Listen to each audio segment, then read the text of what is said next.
Bismillahirrahmanirrahim. Assalamualaikum warahmatullahi wabarakatuh. Alhamdulillahirabbil alamin.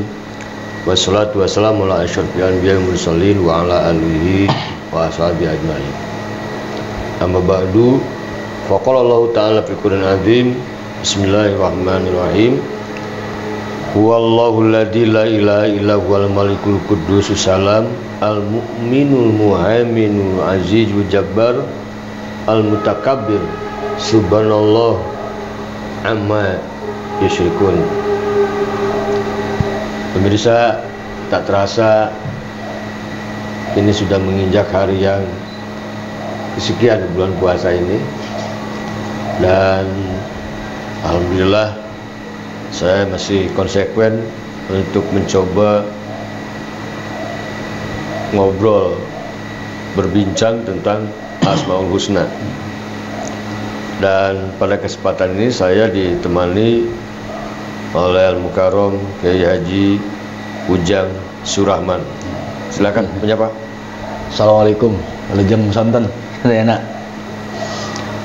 Jadi ini juga bukan siapa-siapa, ini masih keponakan. Alhamdulillah saya ini dilingkari dengan keponakan-keponakan yang pinter-pinter.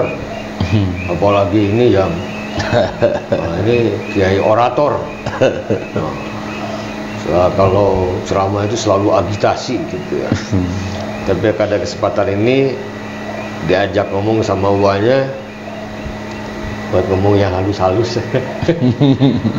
Oke, Ki Ujang, ya. Bahwa sekarang ini kita akan mengurai, memperbincangkan tentang Ya Muhaimin, sebuah asma Allah yang maknanya adalah yang mengurus seluruh makhluknya sampai menjadi aman. Nah, jadi sebetulnya nggak ada yang mampu mengurus manusia di sini, bukan hanya manusia, makhluk selain Allah. Sepinter-pinternya orang tetap pasti ada kekurangan. Ya, bahkan malaikat pun nggak bisa. Karena kalau malaikat hampir nggak ada toleransi, apalagi iblis selalu salah. Manusia setengah-setengah, ya. Kadang eling, kadang kagak eling gitu kan. Jadi atau gimana makna yang dipahami dalam makna Al-Muhaimin ini? Ya. Mohon maaf yang kalau saya lebih memaknai Al-Muhaimin itu yang maha memelihara. Memelihara itu mencakup dua hal. Satu, menjaga dan merawat. Karena ada yang hanya bisa menjaga tapi tidak bisa merawat.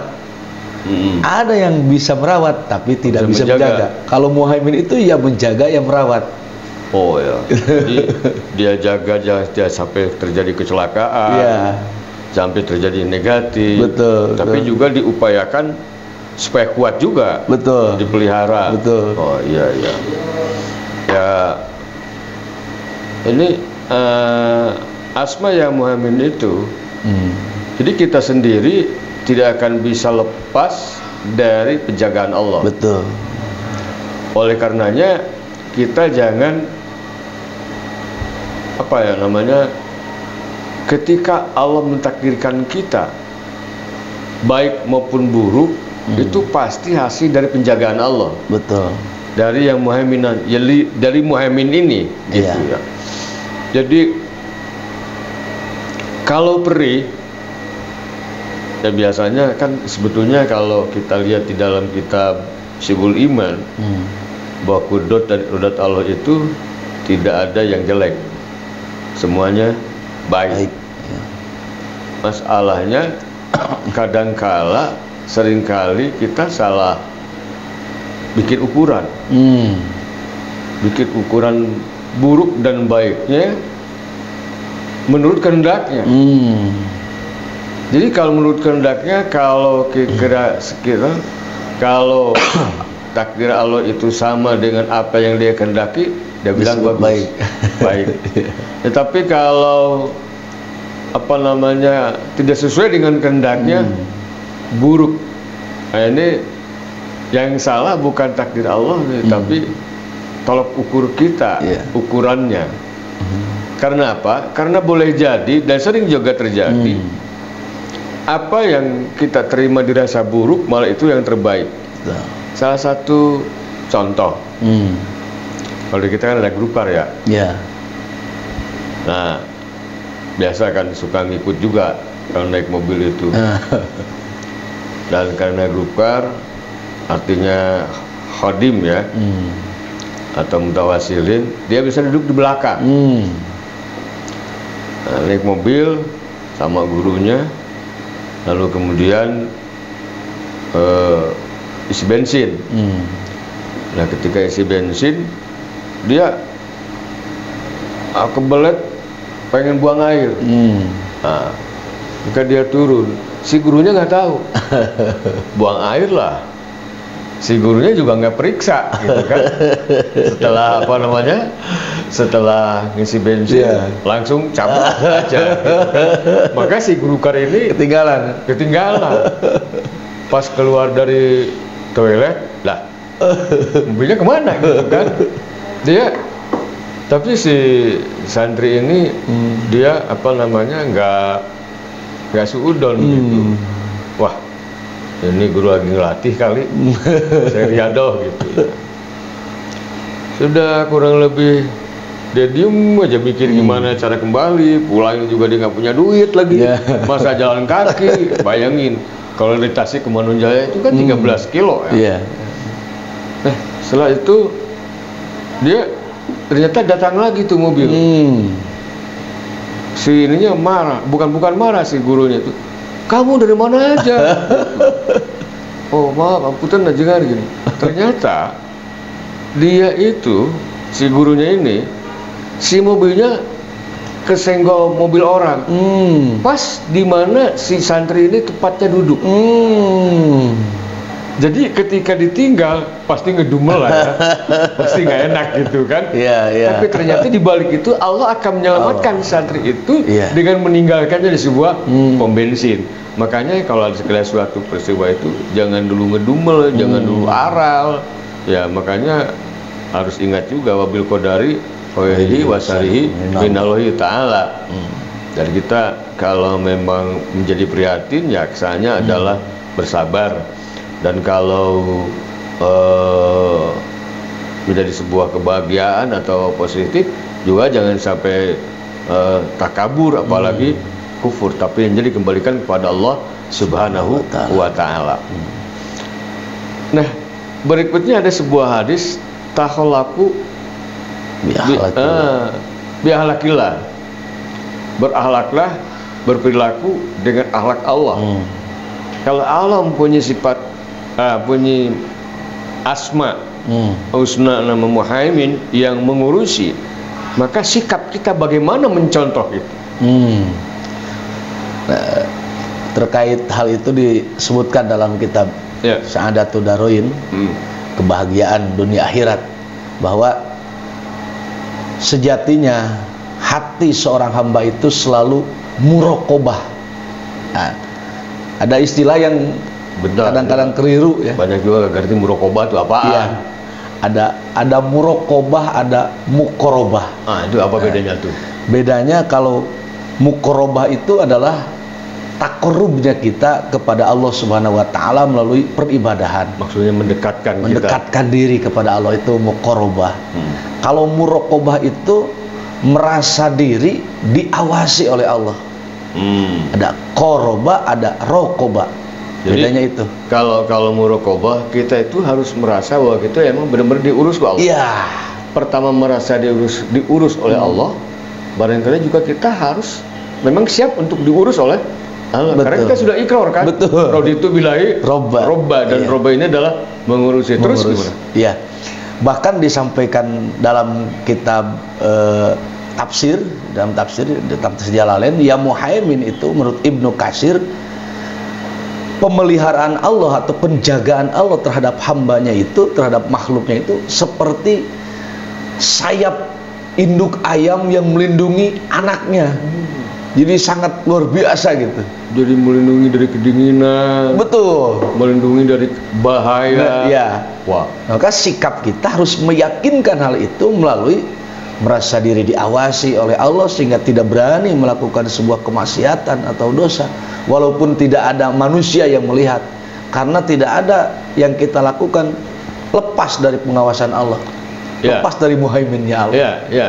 Karena memang kitanya sendiri kan siap diatur. Ya. Jadi jangan bohong gitu. Betul. Jangan bohong. Nah, itu satu. Kemudian gini juga. Jadi pertama kita mendekatkan diri dengan siap diatur.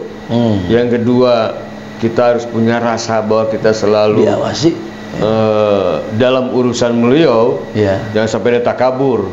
Oh saya tak wing jangan sampai gitu kan. Untung ada dewek.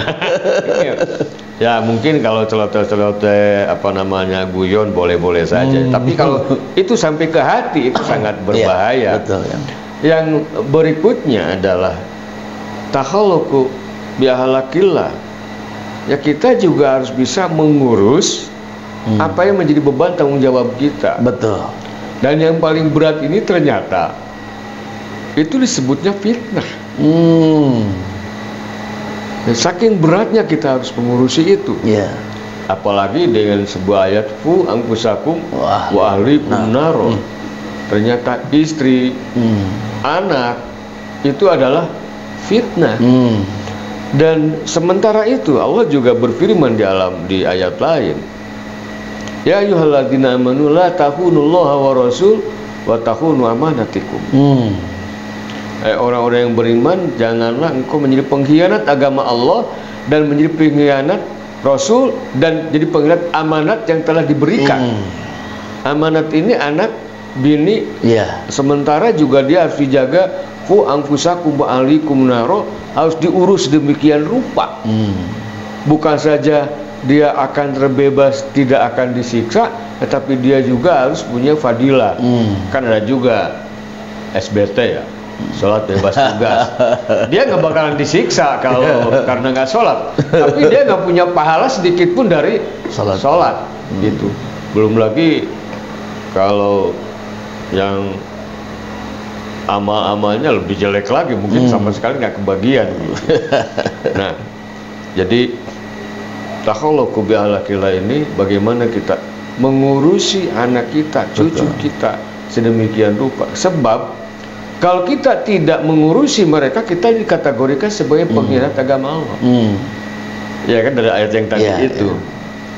Nah, sekali waktu saya juga pernah menyimak Riyadhah Al-Yarham Aki ya, majengan bertanya setelah Riyadhah itu bertanya, Pak, apa sih yang dimaksud dengan pengkhianat agama Allah? Kalau kita tidak peduli terhadap nasib agama, tidak peduli terhadap anak, istri, keluarga yang menjadi tanggung jawab, masa bodoh terhadap agamanya, lalu kalau kita meninggal agamanya menjadi melorot, gara-gara kita apatis, tidak memperhatikan faktor keagamaannya, maka itu dia pengkhianat agama.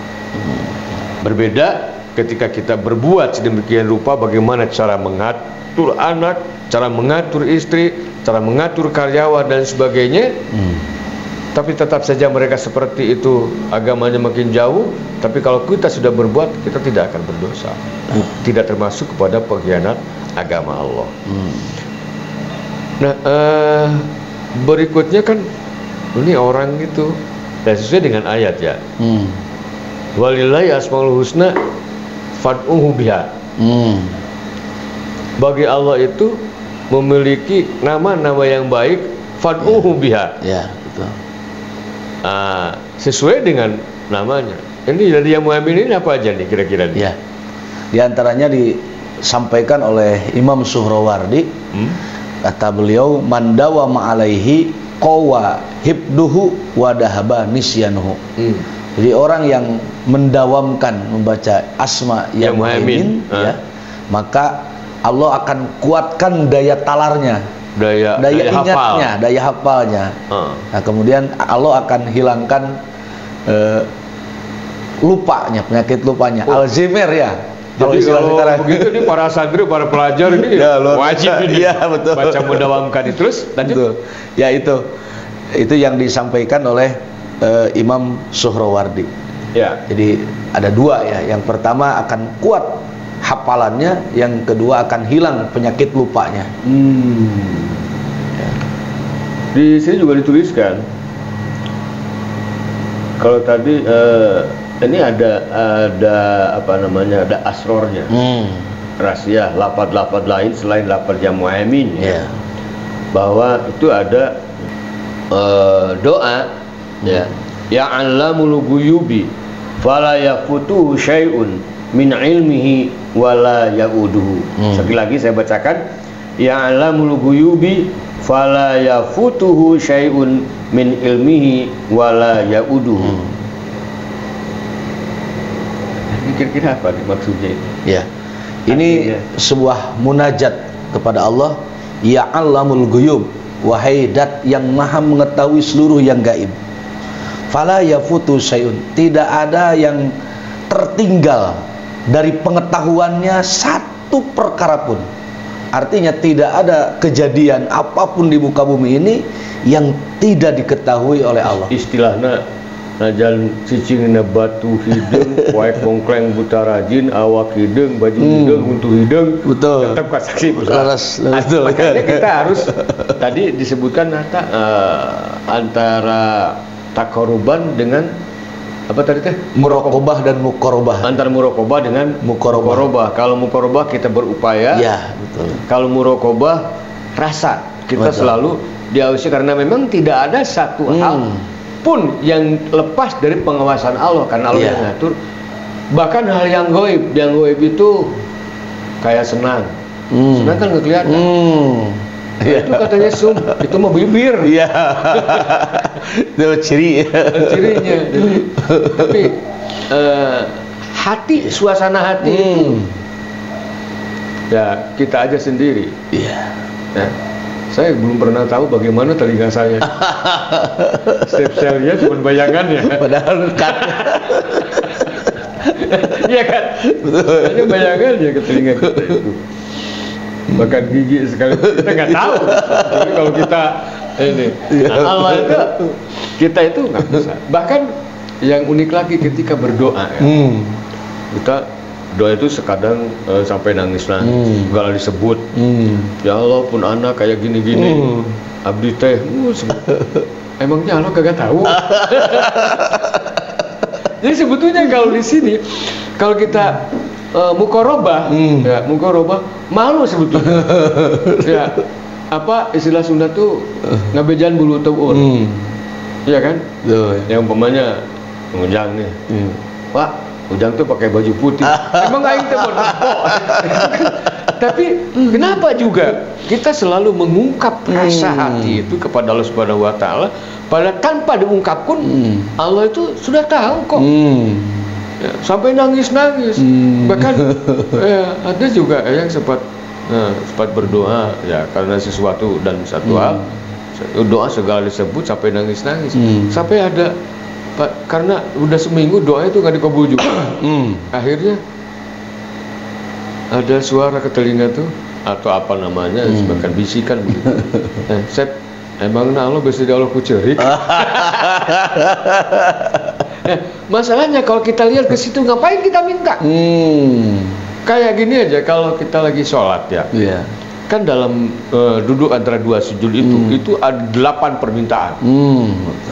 Robi firli warhamni warfani wadbuni warjukni wadini wa'afini wa'afu'ani. Lalu minta apa lagi? Habis soal harus juga berdoa. Nggak perlu itu. Tapi kenapa juga berdoa? Masalahnya Allah perintahkan. Udhunya sajib lakum. Kayak kita ya mu'amin, kita minta diurus oleh beliau kan. Kita emang kita bisa lepas? Iya kan? Masalahnya apa? Masalahnya kita diminta berdoa dengan asma Allah, Asmaul Husna, lafaz ya Muhammad.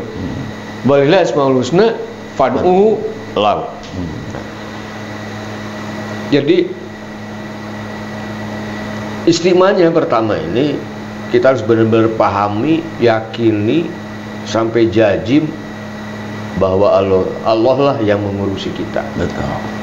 Bukan katanya. Pahami dalilnya seperti apa dan bagaimana gitu kan. Lalu ini ada lagi satu lagi, ya Muhaiminu ya salam salimna wal muslimin bin nabi khairil anam bi ummil mu'minin. Ini khasiatnya akan menghasilkan kemuliaan. Jadi barang siapa yang mendawamkan asrar ini, ya alamul ghuyub fala yafutuhu syai'un min ilmi wala yauduhu. Itu kan berarti kita benar-benar berpasrah diri pada menyerahkan kepada Allah. Maka dia akan, ya tadi itu ya, akan kuat hafalannya, dan juga bakal hilang penyakit lupanya. Waduh, ini terutama ini para manula. Saya umpamanya gitu kan. Jadi ini yang panjang tadi ya, yang pendeknya ya Muhaiminu aja, atau yang nada ini juga sama. Yang penting connect kita kepada Allah, memahami ya Muhaiminu sebagai Allah yang mengurus kita, bukan saja sekedar mengurus, tapi juga dengan urusannya kita menjadi aman. Aman di dunia, aman di akhirat. Artinya tidak akan ada aturan Allah yang akan mencelakai manusia, baik mencelakai dirinya maupun mencelakai orang lain. Misal maling, dia akan celaka kalau dia maling. Orang lain juga sama, tapi diharamkan oleh Allah. Zina sama, mabok sama, ya kan? Terus judi ya sama.